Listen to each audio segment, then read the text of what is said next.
What we have learned from carrying out our audience research. Firstly, I've learned audience feedback is kind of really important when it comes to learning what our demographic wants and enjoys, such as when we carried out the initial ideas. I did a questionnaire and asked 20 people both open and closed questions, and this allowed us to gain qualitative and quantitative feedback. And the questionnaire kind of taught me like who kind of listens to our genre, how often, how much they like it, how they came across it, what they kind of wanted from our song and what they expected to see. And this kind of taught me how kind of important it was to listen to what our demographic wanted. And then I went on to create tables which put it in a kind of clearer format and kind of taught me kind of to look at what was important. Once we found out who our demographic was, myself and Lucy made a video interviewing some people from our target audience to find out what they thought would be in the video. We played them a song and asked them to tell us any ideas that they thought would be good.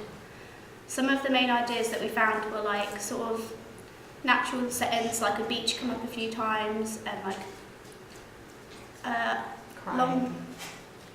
crying, lots of things to show isolation because it's quite a sad song at points.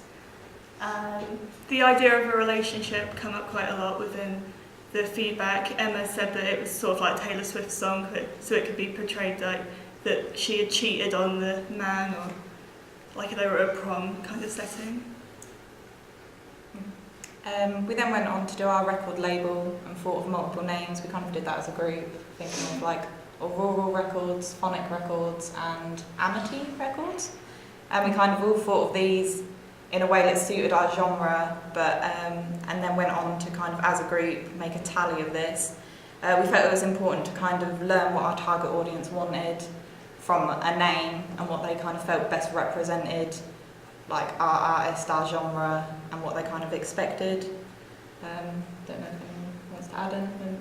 Well, when we found out about the phonic records is what people preferred, we learned it was quite a good one actually, because phonic is to do with sound, so we thought it worked quite well as a record label.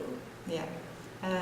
I think Lucy then went on to get, after creating record logos which we felt kind of represented our name and the artist and genre all in one, Lucy then went on to find out what our audience feedback wanted from a logo and what they chose. Yeah, I went round the library and asked different people about their opinions on the record labels that we had come up with. This showed me like what they thought was the most suitable for the genre and what colour schemes worked best, because some of them they thought were not really fitting for the genre, such as the blue colours and the purple colours. However, they did pick some that looked the most professional, such as the guitar. We then went on to our ancillary tasks, which included the Digipack and magazine advert.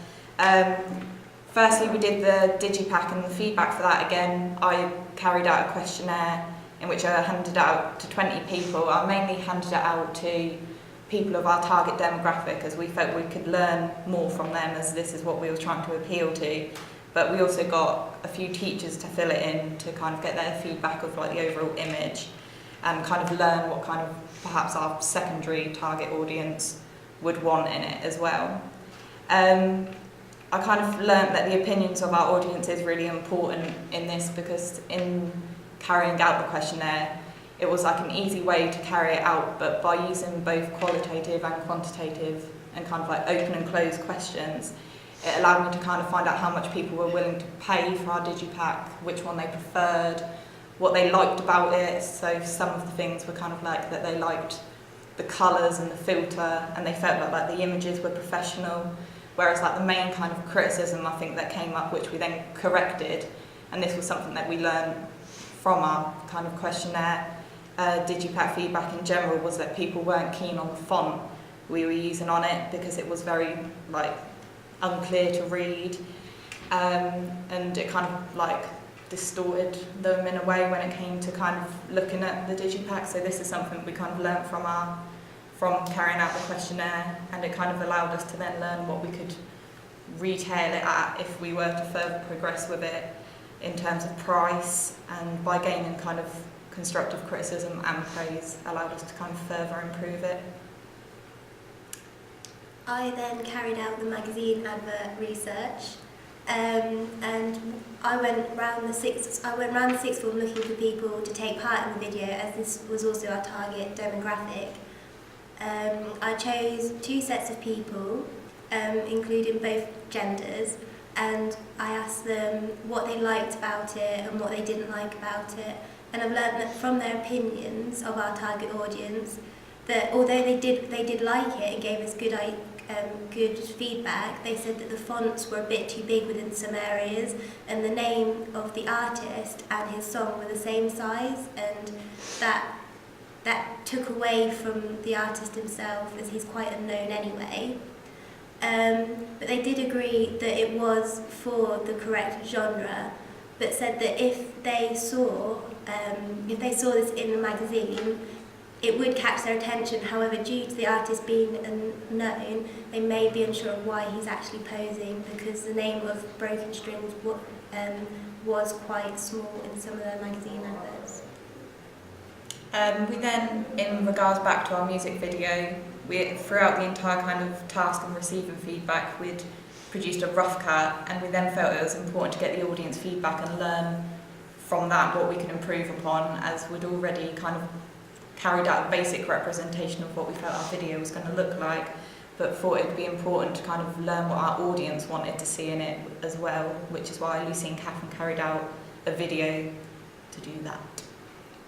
Yeah, we learned a lot from this because we learned that within our flashbacks, sometimes we felt they didn't look quite authentic enough. So Sam came up with the idea of using film burns, which is something which would make the flashbacks look more authentic, like make them look more real compared to the other footage.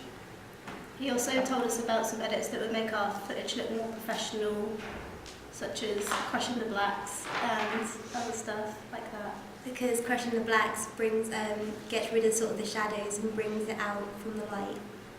I think we learned quite a lot from interviewing them too, because they were media students as well, which it kind of helped us, because they knew terms and like colour correction terms that would like help us and enable our video to look better. So we was able to learn quite a lot from them. I think overall I've learned quite a lot from audience feedback over the whole kind of A2 work, as I feel it's quite important to know who you're kind of appealing and like advertising a product to, and I feel like they can enable like the success of the product. So I think it's quite important to learn and kind of listen to your target audience in order to kind of hit the demographic target. I also think that from doing our audience research, that it's definitely important to find out the opinions of your target audience, as at the end of the day they're the ones going to be buying your product, so you need to put ideas and put things together that they're obviously going to like. I think it's also important to look at different types of audiences, so you can get more of a wide variety of information back, which will help you with your video.